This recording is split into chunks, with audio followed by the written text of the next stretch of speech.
ఎవరిని వదిలిపెట్టేది లేదు చక్రి, గుర్తుపెట్టుకో.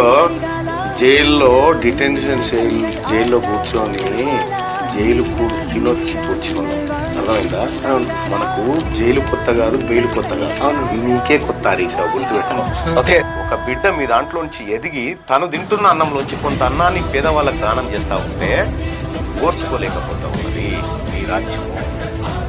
చక్రధర్ గౌడ్కి మీరు మద్దతు ప్రకటించాలని చెప్పి మీ అందరినీ రిక్వెస్ట్ చేస్తా ఉన్నా సోదరులారా.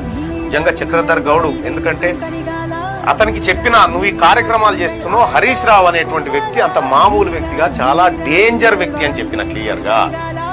అన్నా నాకు తెలుసు, నేను ఎదుర్కొంటాను అంటే నీ క్యారెక్టర్ ని దెబ్బతీస్తాడు చూడని చెప్పిన.